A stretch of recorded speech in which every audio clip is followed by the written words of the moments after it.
See, look at how nice that lady was. She just validated what I said. I have an introduction. I'm going to introduce Donato. He was born in a small pueblo, Garcia de la Cadena, in Zacatecas, Mexico, and immigrated to the United States when he was 6 years old. Coincidentally, that is when my father, David Apodaca, immigrated to the United States, did not speak any English, and became one of the head workers in the space program. He was an engineer for NASA. Donato also taught classes, Donato teaches for the English department of Santa Ana College. He also taught classes in Chicano Studies. He's been a coordinator of the Puente program for 24 years, which I'm hoping he'll talk about a little bit. He hosts and curates many artistic events that feature poetry and music at his campus or in the community. He writes about his experiences of growing up in the barrio and his Chicano identity. If you have not heard him, you are in for a real treat tonight. He is influenced by the sounds and the pulse of the streets, people, music, and the magic of language. His full-length collection of poetry, which is called Touch the Sky, was published in 2023 by El Martillo Press. I have read it. It is the reason why we have Donato here tonight, because I was just transfixed by his writing. It changed me internally. It was amazing.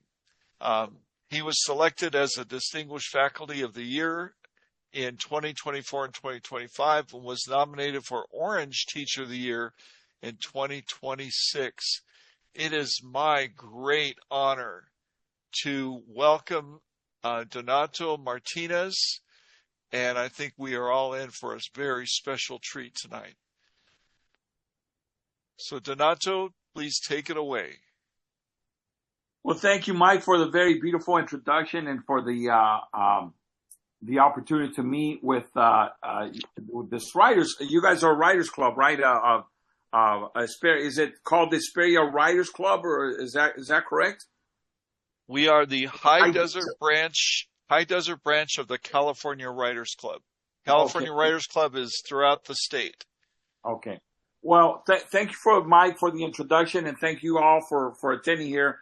And I want to give you guys and applaud you guys as well for joining me, because there's a lot of other things that we could be doing. I don't know if you guys were like me, but I stayed up last night watching that Dodger game that was over in the 18th inning. They're going on right now, and so it's for me, it's exciting to pay attention to fall baseball. I grew up playing a lot of baseball, and I'll have a little tiny little story about baseball and things like that. But again, I really want to thank you guys for being here. I'll put my details in the chat room later on about my IG, my phone number, and where you can get a hold of me. And I hope to meet again. I hope to collaborate with any of you guys. And Mike, I hope this is a long relationship for us. Absolutely.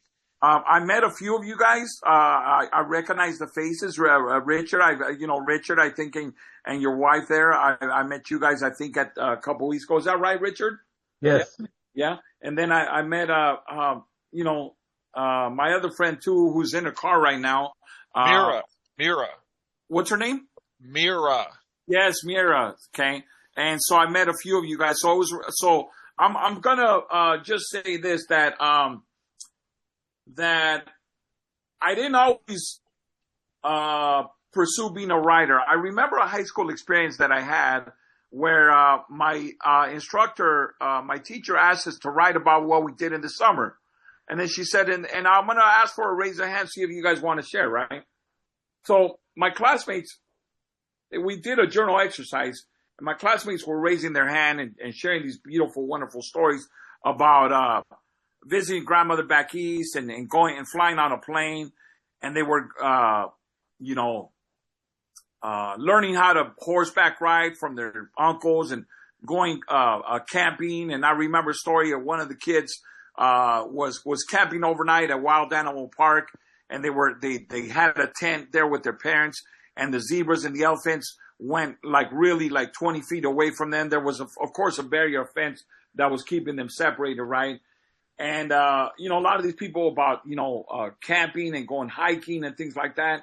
And at first I wanted to share my story, but then after I heard all of these wonderful stories, I said, well, I'm not going to share my stories because my stories are so mundane. My stories are so typical. My stories are so boring, right?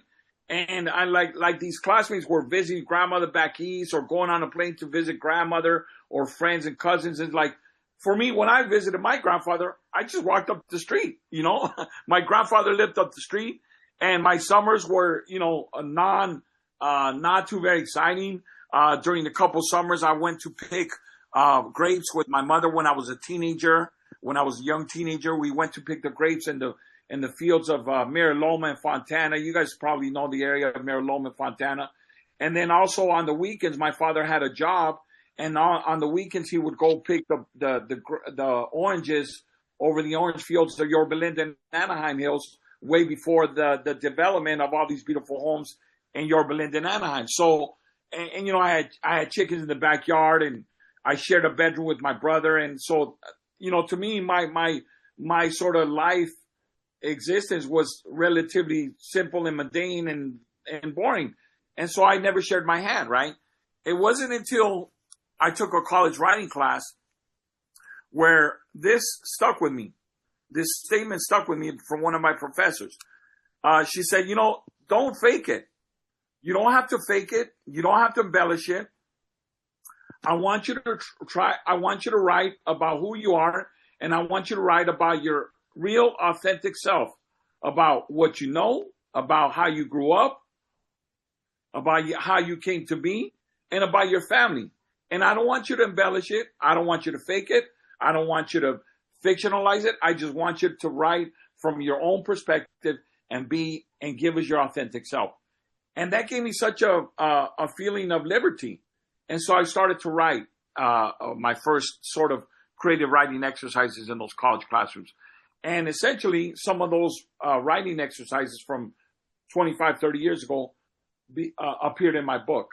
So, that professor gave me a sort of liberating feeling, because it was like, I took her advice, and I wrote about these summers that I had when I would ride the bike with my friends and my cousins down to the local swimming pool, and we pay about 50 cents or $1 to get in. When I had a paper route in the morning, and you guys also probably are the generation of newspaper carriers. How many of you guys threw the newspaper out in the morning? Right? You had morning newspapers, right?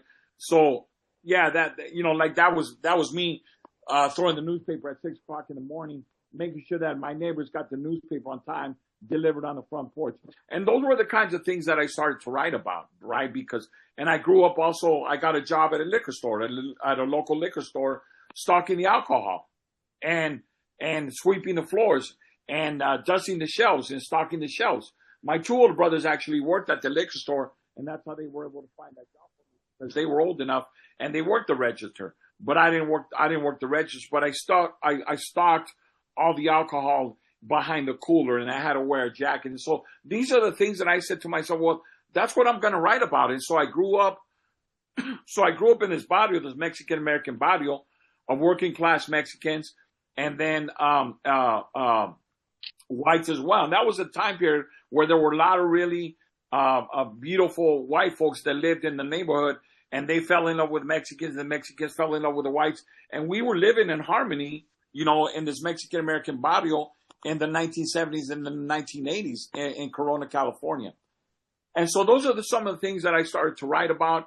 I also started to write, and I'll share a poem shortly. I also started to write about being poor and sharing a lot of things with my brothers and sisters, right? I shared a bed with my brother. 2 or 3 other brothers slept in the same room in the other bed. at some point, my youngest brother sometimes slept in the living room, and then my two sisters shared a room, right?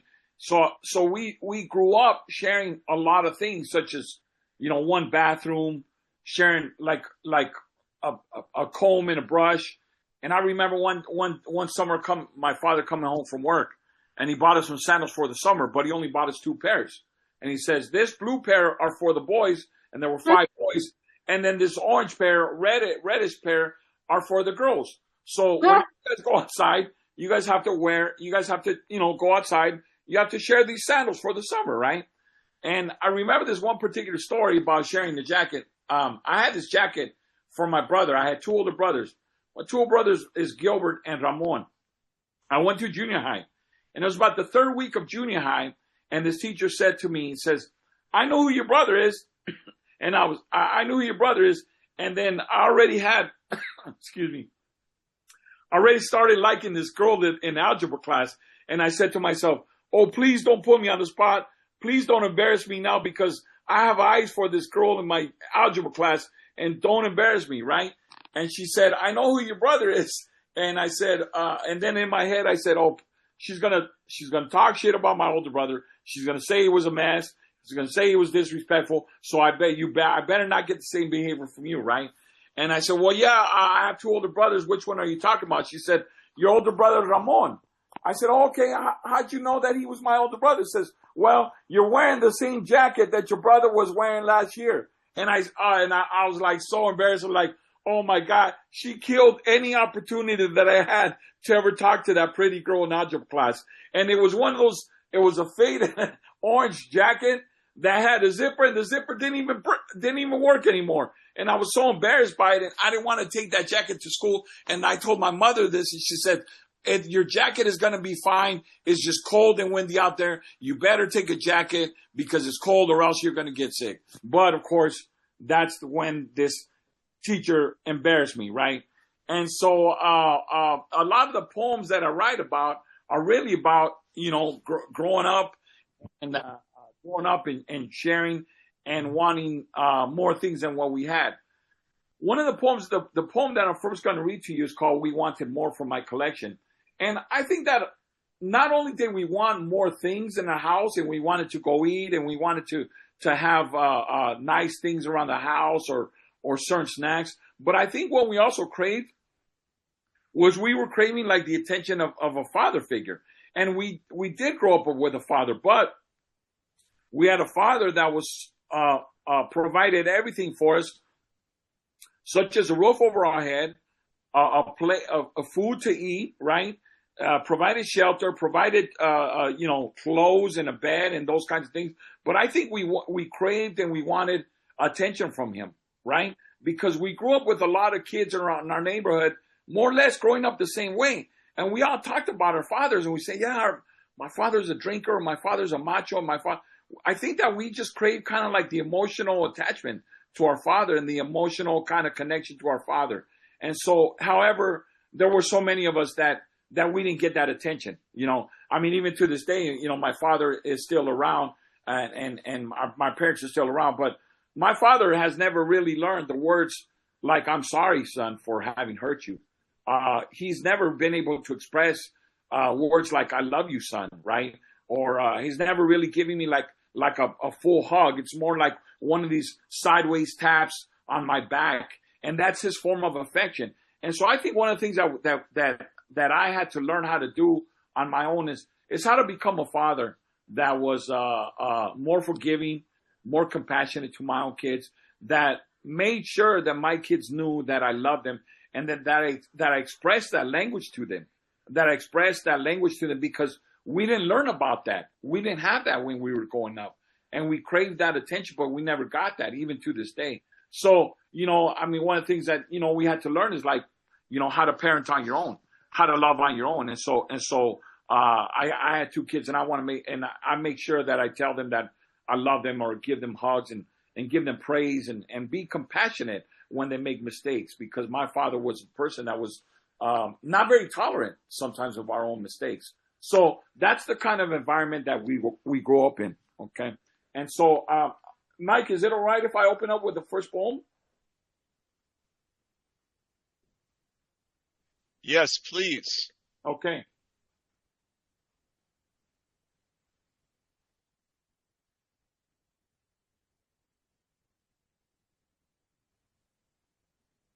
Let me see if I.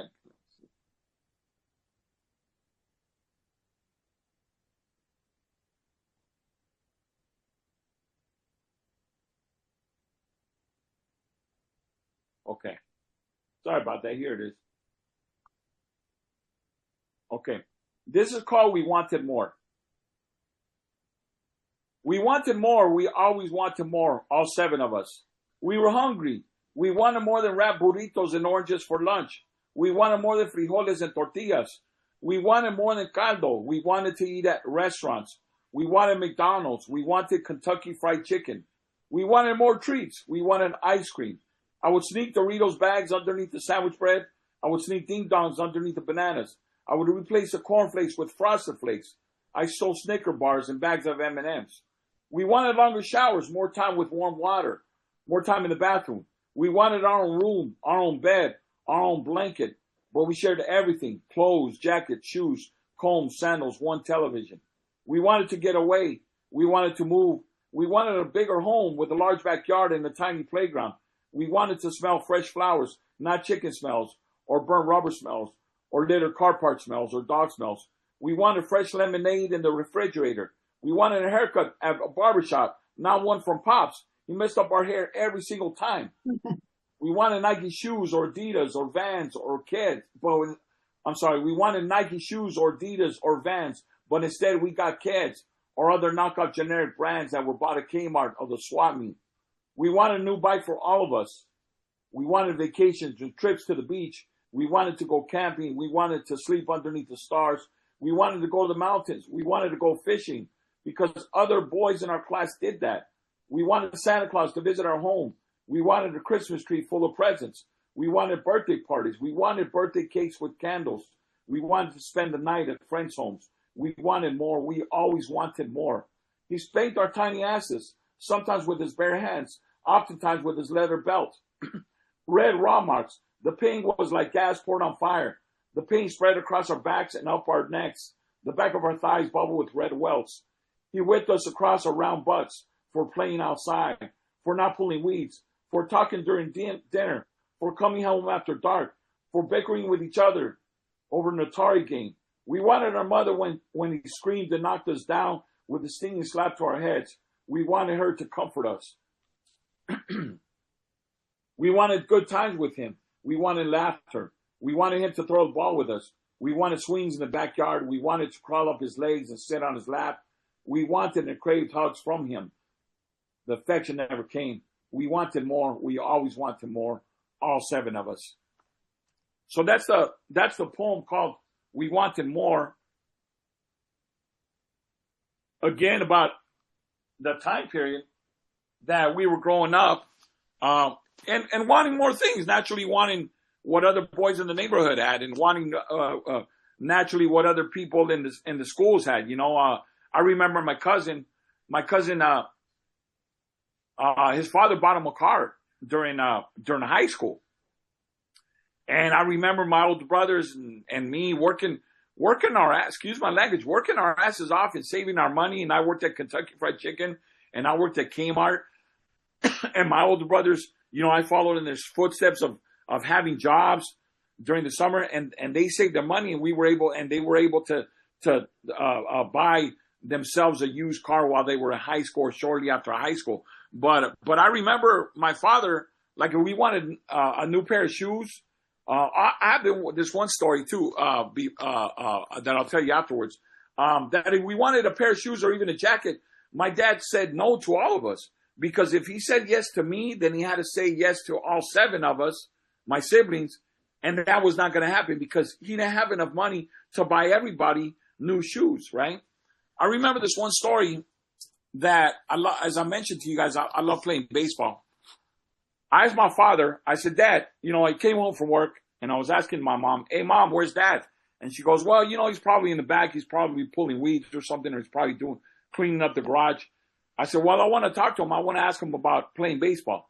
Says, well, go talk to him. He's outside. But see, I was clever. I was like, okay, I'm not going to go talk to him right now because if I go outside, he's going to make me pull some weeds with him. And I don't want to pull any weeds with him right now, right? So I waited till he came back inside, right? I said, Apa, I want to ask for permission. I want to ask if I could play baseball. And he said, baseball? You're always out on the street playing baseball. You're playing with your cousins, with your friends, with your brothers. You're always wasting your time. You're always playing baseball. What the hell's wrong with you? Why do you want to play baseball? You play baseball all the time. You always play baseball. And I was like, no, Dad, but listen, this is like organized baseball with like uniforms and like leagues and like, you know, like there's actual teams and like you go to practices. And then he took a pause for a minute and he says, all right, Donato, listen, okay? I'm not going to pay for your uniform. I'm not going to pay for your registration fees. I'm not going to take you to any practices. And I'm not going to go see your games, right? I want you guys to think about that for a minute. Because he said that, and, you know, most of us would be like defeated. We'd be depressed. My dad doesn't love me, right? But in my head, I said to myself, well, he didn't say no, right? He didn't say no. So I had to figure out a way to get to practice. I had to figure out a way to make money so that I could buy a baseball glove, or so that I could pay for the uniform fees, or so that I could pay the $20 it costs for the Little League registration fee, right? And one time my dad came home with is the cantaloupe the one that is orange in the middle when you cut it, or is that the honeydew? Cantaloupe. Cantaloupe, okay. My dad came home with 3 cantaloupes, right? And I was always a very inquisitive kid. And you guys that are writers, you know that. You're very inquisitive. You ask a lot of questions. You pay attention to details. And you pay attention to conversations. And that was me when I was a little kid. Except I didn't know that would become useful later on to be a writer, right? So my dad came home with 3 of these cantaloupe, he said, right? And I said, Apa, where'd you go? I said, I didn't go anywhere. I said, well, where'd you get I call them melons. Where'd you get the melons? Says, well, I got them down the street over where your godmother lives on the other side of the barrio. I said, really? I said, how come? Says, well, there was a big truck over there and they were giving them out. They were giving them out. And I said, they're giving them?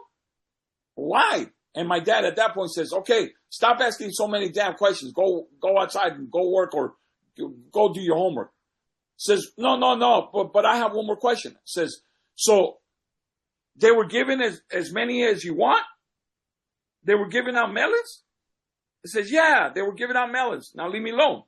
And that explains why he walked in the store or in the house with 3 melons without any bag. So then I got this idea, right? Took me a little while to figure this out. I said, I'm about to do something crazy. And it was a Saturday. So I went to the back of my shed, my dad's shed, and I got a wheelbarrow. And I took out the wheelbarrow, and I'm rolling it around half a mile empty all the way to the other side of the neighborhood, because he said that they were over on Grant Street. Grant Street was about a half a mile away. I took the wheelbarrow, and I remember going through the streets and looking at the windows and people looking from the front porches, and they're like, what the hell is this kid doing with a wheelbarrow going around the neighborhood? Looking all crazy and shit, right? But that was me, because I'm on a mission, right? So sure enough, there was a truck full of melons over there that was supposed to deliver these melons to a grocery store, but they didn't have any room for the melons in the grocery store because they already had enough from last week. So they had nowhere else to deliver these melons, so they were just giving them away to the people in the neighborhood. They just parked, and it was kind of like one of these commercial trucks. Not a semi-truck, but one of these commercial trucks. You know, like the ones that used to deliver tortillas to the neighborhoods and things like that. So sure enough, I was there with my wheelbarrow, and I asked the guy how many I could take. And the guy said, as many as you want. So I filled up my wheelbarrow. And on the way back from me picking up the wheelbarrows, I was knocking on the doors of all the neighbors in the various streets.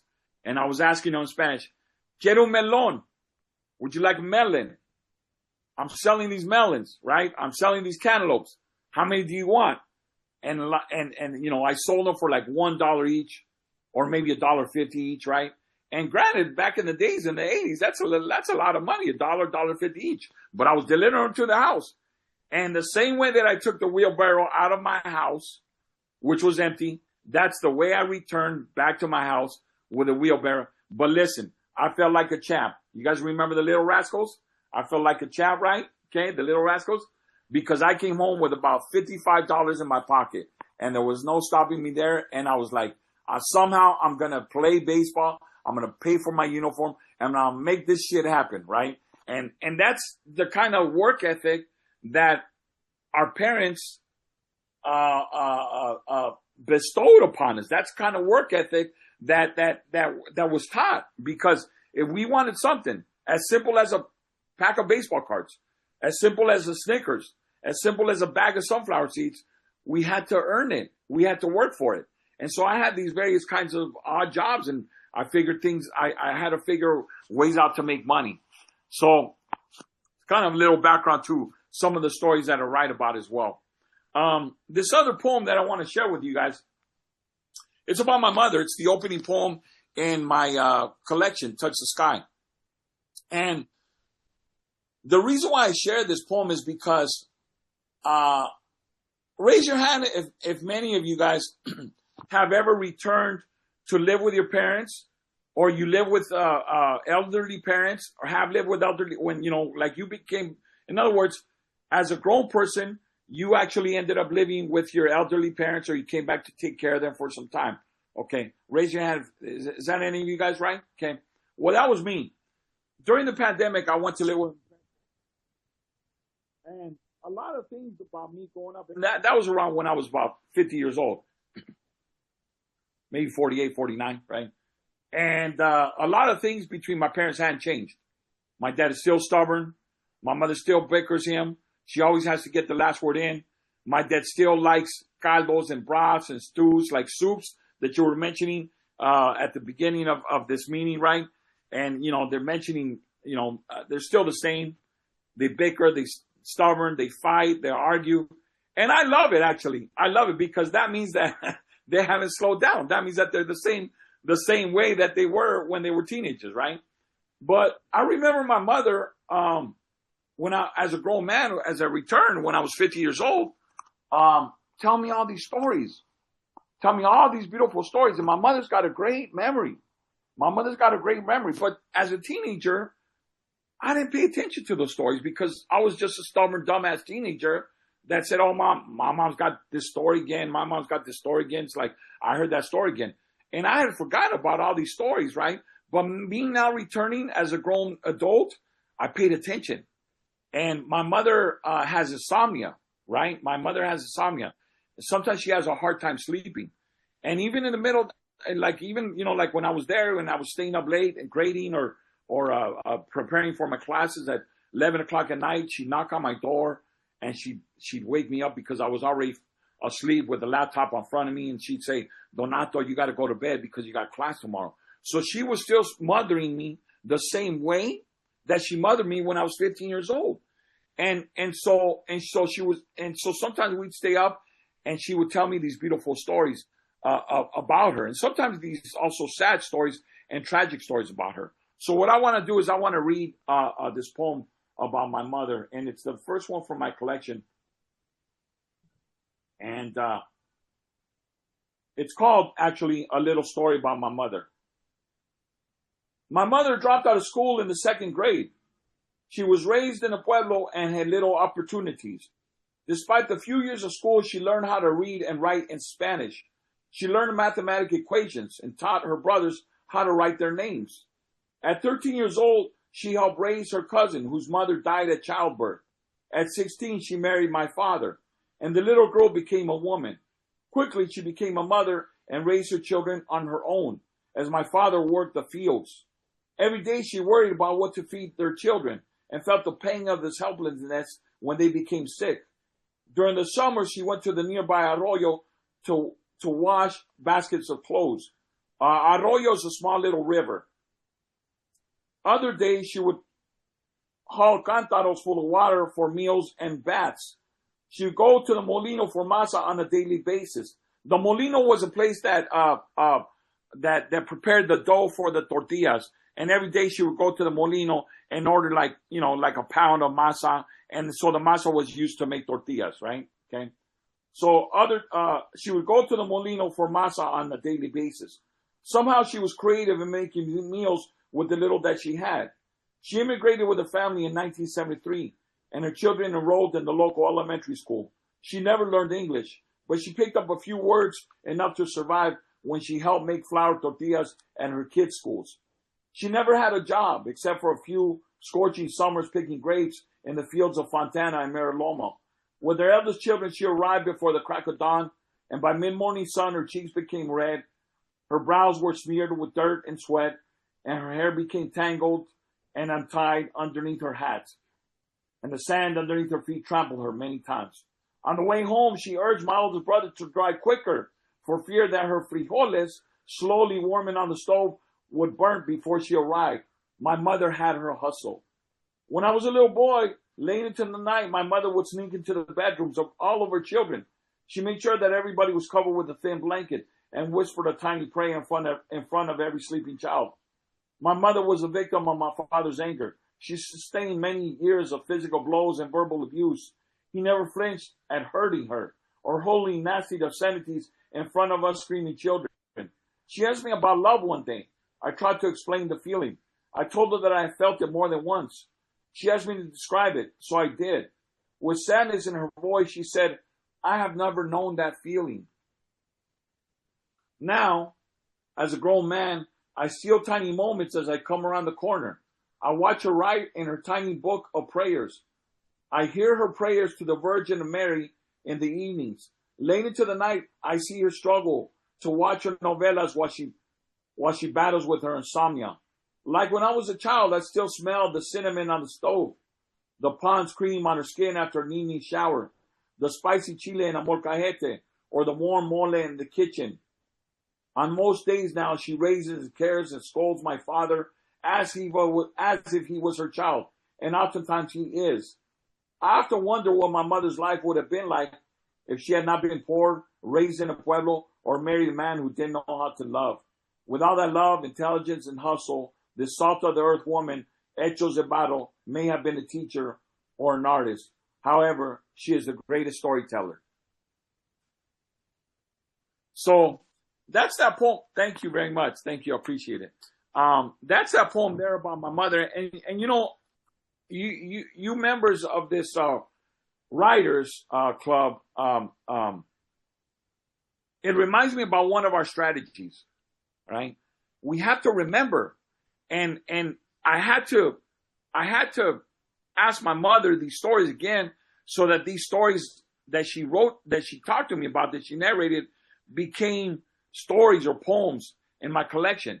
And so one of the things that we have to do as writers is remember these details and remember these, because if we don't remember, we erase it. And if we erase it, erasing is dangerous, right?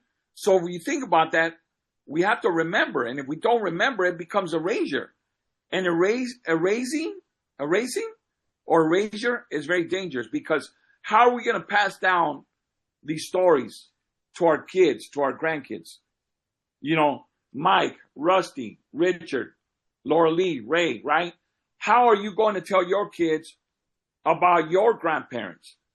How are you going to tell your kids about your parents or their grandparents? And so on and so forth. And so then we have to also tell our kids, remember these stories about your parents. Remember the stories that you grew up, because that's how we keep the legacy of our parents alive. And these stories are so powerful because they have such wonderful lessons about hard work, about ethic, about love, about heartbreak, about sadness, etc., right? So, yes, Mike, I could continue going this way, but I wanted to see if maybe that there's any, Mike, you read the collection, and a few guys have bought the book. If there's any request for me to read a particular poem, or perhaps you want to break into a question and dialogue at this point as well, you know? I like to let the speaker do his thing. And so if you want us to have a question time, we could do that right now. But you're in charge. It's whatever you want to do. Okay. Can you ask the Writers Club what they would like to do with the rest of the time? If we could get into a dialogue, a question and answer, or I could read another poem or two. Yeah. Let me just point out something that I really love about your writing is that you have a gift of showing character through action. All through your writing, you choose specific events like your mom in the fields. And those events tell us more about her than you could just give us a bunch of words, but you show us her through those events, and it really helps us understand her on a deeper level, I think. I see what you're saying. Thank you. I appreciate that. Okay. So I really appreciate that very much, Mike. I'm going to read this other piece, about uncles. Okay. And, I have two types of uncles. I have various types of uncles. Some uncles drink and some uncles drink socially, and other uncles drink to get plastered, right? And I'm gonna read a poem called Drunk Tios, which is translated to drunk uncles, right? I remember I had this one uncle, okay? And this one uncle, on his way from work, he would stop by the liquor store every single night and he would buy himself a 6-pack. And then he'd get home, and he was very responsible, and he would get home and he would park in the driveway and he would turn on the radio and he would start drinking his 6-pack. And sometimes he drank 3 cans of beers, other times 4, very rarely 5, probably about 3 or 4 at the most. But he would just chill there for about an hour while he just sipped on his Budweiser or Bud Light and just waiting, right? And one time one of those friends came over. He was looking for my uncle. And he knocked on the front door and his wife answered. Says, where's Salvador? Oh, well, Salvador, he's right there in the driveway. Right there in the driveway, listening to music. And he had Spanish music on, and he was just chilling there. Sometimes it took him half an hour, sometimes 45 minutes, right? And here's the thing. His friend says, yeah, he's right there in the driveway. He's listening to music, probably drinking a couple beers. His wife already knew the routine. So he'd go to his truck, and he says, hey, what are you doing? How come you're not in the house? And my uncle would say, because as soon as I get in the house, it's no longer going to be peaceful and quiet. As soon as I get in the house, the kids are going to be screaming. My wife is going to want to talk to me about this. She's going to need a pair of shoes. She's going to need she's going to need a purse. I'm going to have to go to the store. The kids are going to need help with their homework. They're going to tell me about all kinds of shit. And I don't want that right now. I just want a little peace and quiet before I go inside the door. And that to me was hilarious, right? That to me was very hilarious. But in contrast to that, I also had uncles that sometimes had to be dragged out of a cantina. A cantina was like an old school bar, an old school salon, beauty salon, saloon. So it was a saloon, right? Like an old school bar. And sometimes on occasion, these uncles would be inside, flirting with the women in there, smoking cigarettes, getting drunk. But then every once in a while, an aunt would call, one of the sobrinos, which is one of the nephews, and he would say, I need you to come with me to the bar because I need to see if your uncle is there, and I need you to go inside and see if he's there. And back in the days, these old school salons, they wouldn't care like little kids would be coming in looking for their dad or their uncle. I mean, I even remember one time walking up to the liquor store and saying to the person at the liquor store, this was like in the 70s, early 80s, where I took a $20 bill and I put the 12-pack of Budweiser and I said, this is for my uncle. And the person at the register knew exactly who my uncle was, so they sold us beer. There was just kind of like that kind of knowledge. Oh, yeah, I know your uncle. Yeah, that's fine. But just tell him not to drink so much during the week. But then, of course, my uncle wouldn't listen because I was there on Tuesday night picking up a 12-pack for my uncle, right? And he had to work the next day. So anyways, there were some occasions that my aunt would knock on the door or call on the phone and says, I need so-and-so to go with me because his uncle's probably at the bar and he's probably drunk and I got to get him home, right? And so this poem is called Drunk Tios, and also for my collection. Okay.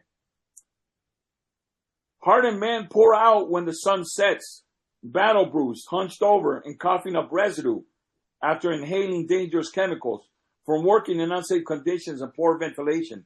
These men, our fathers, our tios, our compadres, factory workers, mechanics, ditch diggers, gardeners, pescadores, cement sewer pipe builders, roofers, dust on their backs, sweat on their foreheads, permanent oil smudges between nails and skin, and muscles and veins that bulge from their arms. Their cracked, calloused, cut, bruised, pinched, battered hands have rarely held a pencil, but they now grasp a 40 ounce in a brown paper sack. The first bitter taste of alcohol burns their throat, but it slides like honey.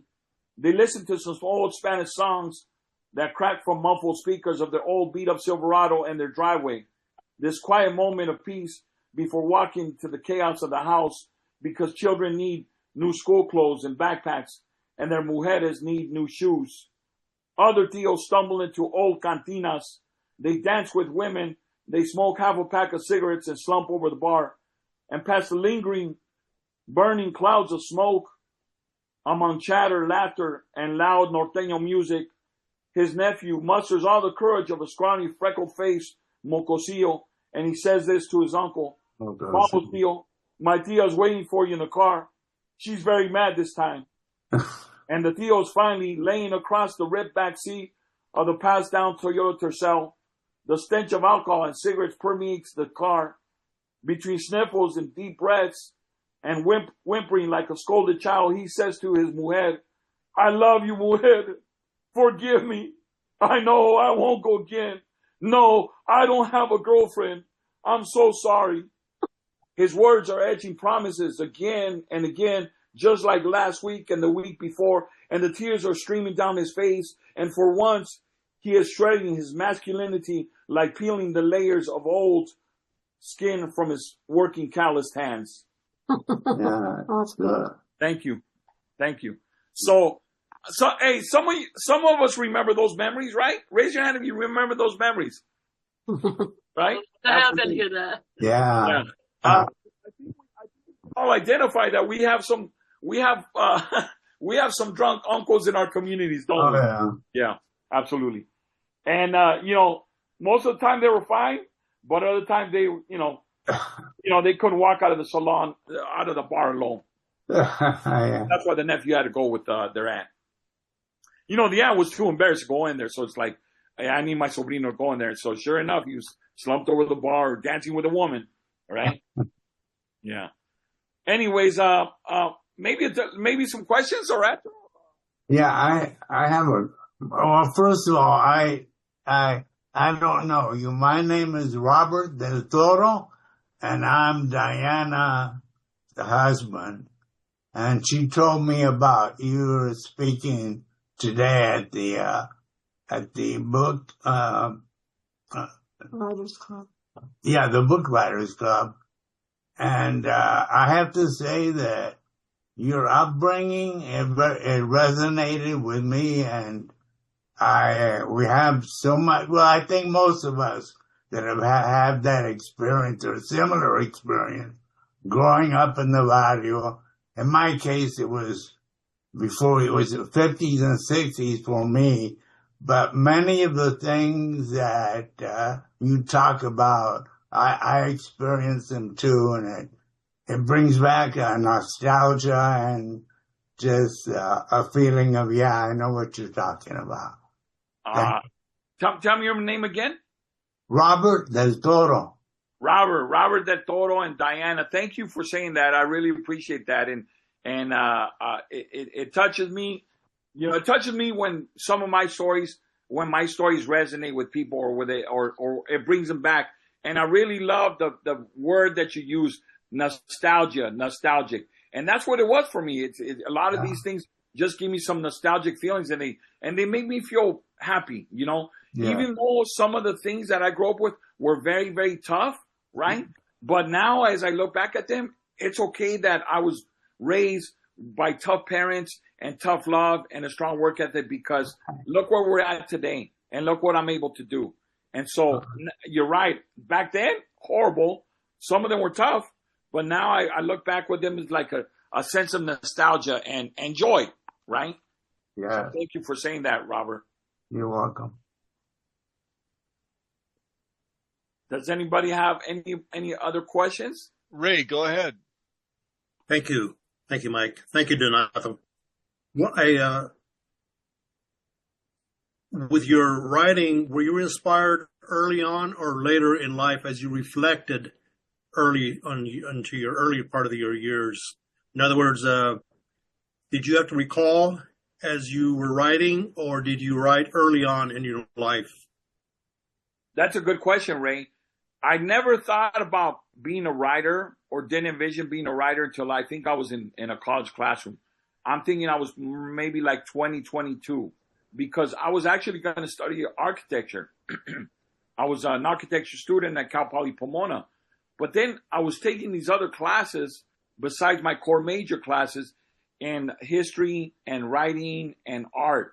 And I remember my college advisor saying, Donato, if you take all these other classes, it's going to take you forever to graduate. And not only that, financial aid is only going to cover for 4 years. The financial aid is going to only help you cover partial of your costs, your tuition, registration for 4 years. And if you stay for 6 or 7, you're going to have to be on your own, right? And so at some point, Ray, I changed my major from architecture to humanities. And so the writing came, I would say, a little bit later, like around 22. And that's when I really started kind of like tapping into reading a lot and into falling in love with literature. And then the books that I was reading, they were inspiring me, because I was like, I have some stories, or I have something to say, and I'm going to start, I want to start doing some writing. And I took a couple creative writing classes, and, the fact that you guys are in this writers group, that's amazing, because it inspires us and feeds our creative side. And you guys are a community of writers, and you help each other out. And I think that's wonderful that you guys are community writers, because that was the setting that helped the early years of my writing ambition, right around about 22 years old. So I think, to answer your question, that's being 22. Was that young or was that old? I think it was kind of young. I think it was kind of young, but some people start writing. Some people, you all have read a lot of writers. Some people say that, like, I started writing when I was 7 years old. I started writing these stories when I was 8 years old. And to me, that's amazing, because how does somebody write these remarkable stories at 8 years old? Yeah. So That's something I did, and then I got caught up in life, so I walked away from that. And then later, it came back. I started expressing again. So it started early, and then you stopped for a while, and then it came back again? Roger. Yes. How old were you when it came back again? Ooh. Not that long ago. Oh, okay, good.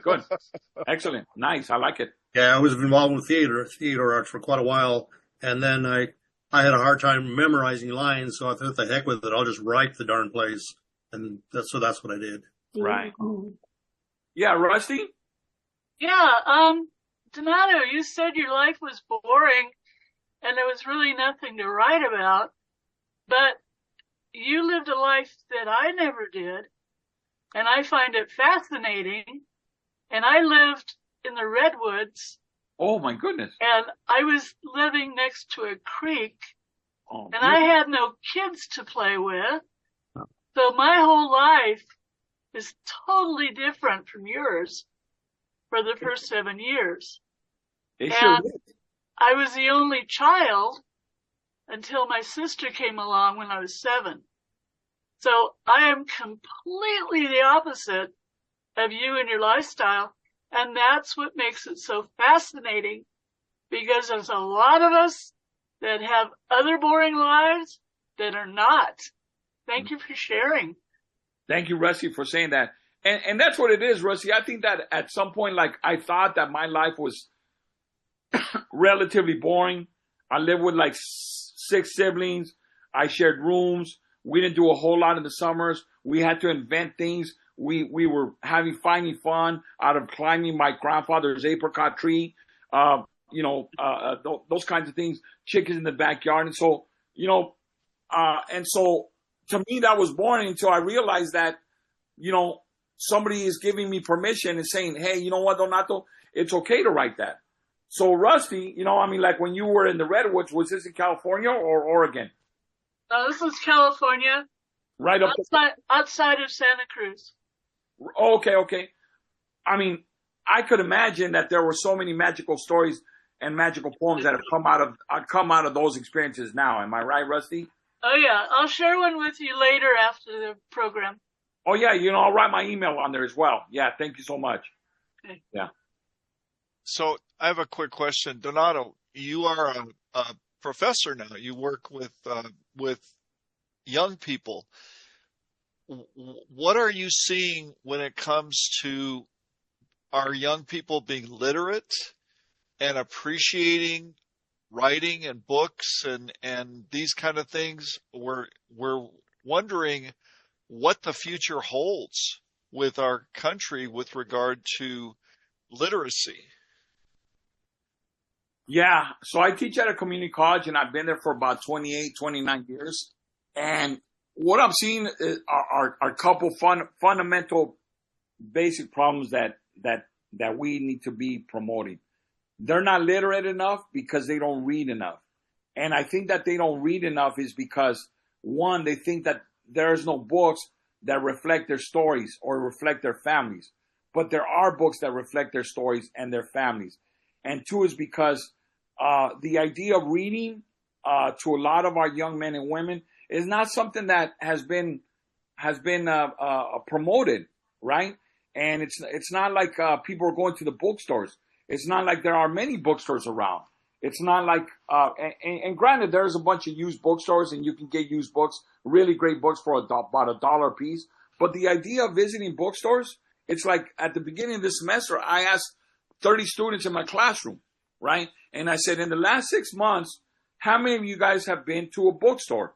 And there were probably only about 2 out of 30 students in each of my 4 classes that raised their hands. So that's about 8 students among 120 students that have been to a bookstore in the last 6 months. So that's a problem, right? And so I think that's one, students aren't reading enough, and then students aren't doing things on their own. Now, one of the problems, I know this, and because I talked to them about this, is that they have these phones, right? They have these phones. And they spend so much time on their phones. A lot of young people are interested in watching TikTok a lot. And students I'll ask them, hey, be honest with me, about how many hours did you spend on TikTok last night? They'll be like, I was on TikTok for about 2 hours. I was on Instagram for this. I was on Twitter. And so our students, they're so mesmerized. They're so that they are looking at TikTok videos. They're looking at Instagram, and they're probably doing that on a daily basis about 2 to 3 hours. Well, imagine if those 2 to 3 hours were dedicated to reading or to writing. Oh my God, it would make a difference. But they see no value in it. They see no value in it. And I would say that, again, out of a class of 30 students, there's probably about 4 or 5 that really have the gift of writing and have the potential to be great writers. But there's not that many. And the ones that might have a talent, some of them are like, well, I'm not interested in writing. I'm just doing it for the class assignment. I'm just doing it for the grade. So there's a big problem. There's a big disconnect there with literacy and with writing. Absolutely. Well, thank you. Thank you for sharing that. It's because it is a great concern of ours. We're getting older and we love books. I mean, I could show you my whole living room is covered in books, but even my grandkids, they would rather play on their Switch or play on the phone. I read to them. I try to get them to engage, but they haven't engaged with books. It's just not part of their routine at this point. Well, I don't know if you guys have also noticed, if you ever go out to eat at restaurants as well, Mike, or anybody else, if you ever go to restaurants, pay attention to the dynamics around you. The parents will sit down and then they immediately give their son or daughter, a little son or daughter about 4 or 5 years old, they'll give them a tablet or they give them the phone. And they're on their phone and they'll give them the tablet. And I know there's a really good friend of mine that I've known for about 35 years. She's the mother of my goddaughter. She teaches in special education. She's been teaching special education for 25 years. She has told me this, that a lot of this new generation of young kids that grow up with this tablet in their hands because their parents want that to be a babysitter, now they're developing autistic-like symptoms, but because of the fact that because they're no longer learning how to interact and how to have conversations or how to draw at the table or how to respond to mom and dad because they're constantly on the tablet or on these phones because that's their way of babysitting so mom and dad can have a peaceful, quiet dinner. And so she's telling me that has become the most dangerous thing in their field because a lot of these kids now have learning disabilities. In other words, they develop learning disabilities by not engaging in conversation. So look at that, you know. Like, yeah, it's like you were saying the difference between your growing up with your friends in the neighborhood and your brothers and sisters and all those interactions you had. We're not having those anymore. We were out riding bikes till the lights came on, and we came home after the lights came on. Our father was going to have a problem, but that was our clue. As soon as the lights came on, I got to get on my bike, and I'm riding my bike, right? And I'm riding my bike 2 miles away because we were riding bikes to our friend's house. We were going to the local junior high to play basketball and baseball. We were going to the park. We were going to the plunge. We were riding bikes to, Taco Bell or whatever it was, and we were outdoors all the time. Absolutely. Yeah. And so was your generation as well. Yes, Rusty. I just wanted to say that the 4 years of COVID and the inability to see faces directly when they're covered in masks, the younger kids from like 1 to 5, they did not have the social connection on how to read people, socialize, watch them speak, and attach the emotions with their eyes and mouth to a screen on a TV, even if they were educated by distance learning. There's that huge gap. And then they're saying beyond that, it goes even worse because of the inability to socialize like we all did in the past. I was a librarian for a short time, an assistant librarian at my daughter's high school. And when I left, the place was full of books. When I came back for a meeting there, the library was empty. And I said, what happened to the library? And they say, oh, it's over there. 10 feet of shelving was dedicated to books. Mm-hmm. And I said, well, you mean, and she goes, don't even go there. Everything's digital now, and they can pull up what they want. And I said, but do they? Do they actually go and find a book? Right. Yeah, so it's totally odd. It's strange. It's very strange. And that's really a good observation, Rusty. I had no idea about the covered faces during the COVID and how much of an effect it had on younger kids. I didn't realize that. Yep. No. Absolutely. I have young granddaughters. That's why I kind of know. Yeah. And of course, it doesn't help that the average high school senior in California reads at a 3rd grade level. Is that what it is, about a 3rd grade level? Yep. Wow. That's too so bad. That discourages them from reading. Yes. Half the words in a book at their age level, they can't read. That kids, by the time that they're 12 years old in some of these European countries, already are well versed in like 2 or 3 different languages, right? Yep. Isn't it something like that? And the literacy level at some of these other countries are also pretty high, right? So it's amazing that you hear about that, and then we're so behind ourselves. Absolutely. Yeah. Well, folks, I am gonna thank Donato, for coming and joining us tonight. This was fantastic. This is what I like about your writing. Is we know you. We get to know you and your history and your experiences, and you free us up to do the same thing. I love the way you started this, that teacher told you, just be yourself. Just communicate who you are. And you've given us all an example of that. And I hope we're all able to do that thanks to your example.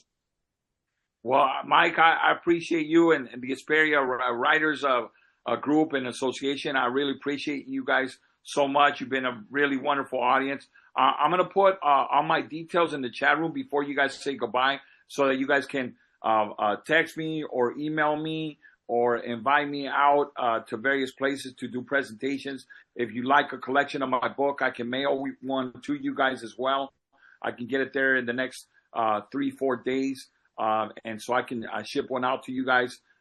So I really want to thank you guys, and you guys keep writing your stories. I know you guys wonderful stories, and some of you guys are published writers and published poets as well. So congratulations on that as well.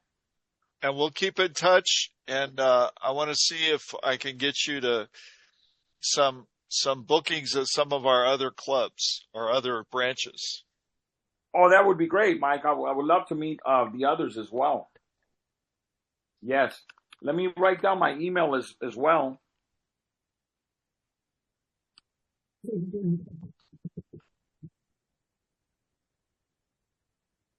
I wanted to ask all of you guys before you guys say goodbye, if you guys can tell me about how many years have all of you been writing, and what kind of genre or what do you guys write about? Is that okay, Mike? Do we have a little bit? Sure. You go ahead. I'm gonna take you off of the spotlight so that we can have more of a community discussion. There you go. Let me know how many years you guys have been writing, and what's your genre? What is that you guys write about? Well, I've been writing 4 years, written 2 books, published 2 books, and genre is fantasy. Your genre is fantasy? Yep. Tell me how many years you've been writing? 4. Okay, great. That's awesome. Thank you. Okay, anybody, go ahead. Don't be so polite. Really, I don't want to be the only one talking here. I wrote a memoir. I've been writing in a journal forever, but writing probably about a year, maybe a year and 3 months. And I have my book published, and I'm slowly working on the second one. Oh, that's fantastic. And it's quite a story. Excellent. That's awesome. And feel free to write your details about what you write and what your name is in the chat room as well. Okay, next. So I write, I've written 6 novels in a series for young adults, and I wrote a children's book, working on a memoir, have a couple of other thrillers. I have a thriller that I've written, but I haven't published yet, and I have another one in mind that I want to do. So I just love writing. So many good things to write about. Wow, you have a lot of things, a lot of projects in you. That's great. Awesome. You're on. Mike, am I on? Yes. Go ahead. Okay, Janet. I've been writing formally for 7 months. I've written about 750,000 words. I've completed 4 novels, have 1 novel almost done, another novel 40% of the way done, most of a memoir done, and I've probably written 120 poems. And my genre is coming of age, young adult, trans lesbian. I love it. That's awesome. That's awesome that you're writing so much.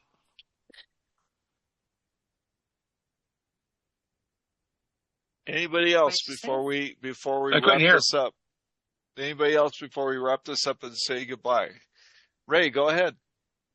Well, what I'm working on a memoir myself as well, 2 or 3 different play scripts based on healing and dealing with past different early life traumas in general, and how it affects us.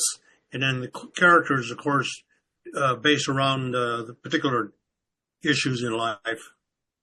So, and I can relate with a lot of what you shared with us, Donato. So some of that is going to be coming out through individual play scripts. All right, congratulations. That's awesome.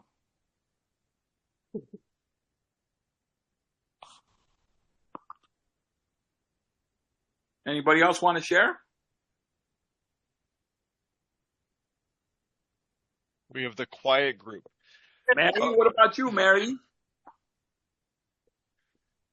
Hi, Mary. Nice to see you again, Mary. Mary's hiding.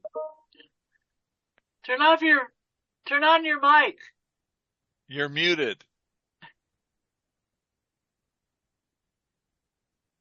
There you are. Sorry about that. Yes, nice to see you again. Hi, Mary. Thank you so much. Hi, and please give your email too, and where we can reach you. But I lead the Poemsmiths, and there's several of them here. There's Rusty and Anita and Janet and Lorelei and several people here that are Poemsmiths, and we meet every 2 weeks and we critique each other's poems, and a lot of us have been published. And we've been going for about 9 years or 10 now, so very proud of the Poemsmiths. That's amazing that you guys have a really great group. There, you build a camaraderie, a sisterhood, a brotherhood, and you guys become your own critics, and you get feedback, and and then you work on revising, and then that's exactly what a good writer circle is like. So congratulations on that, Mary. That's awesome. Keep it going. Thank you. We will. And I put my information there for you too, Mary. Okay. Okay, great. Thanks. All right, folks, can we thank Donato for coming tonight and sharing with us? I appreciate that. Thank you also. Let me give you guys a round of applause as well. Thank you guys so much. You guys have been a wonderful audience. It was nice to see some of the faces that I connected with about 3 weeks ago. Mike, thank you for the opportunity. And thank you all for sharing what you're all doing and for the question and the dialogue. You guys are a wonderful, wonderful group. I really mean it. Yeah, thank you very much. And I hope to see all of you guys soon again, okay? All right. We look forward to it. Thank you. Okay, Donato, keep it up. Keep up the good work. Thank you, Mike. Gracias. Buenas noches, everybody. Good night. Buenas noches. Good night.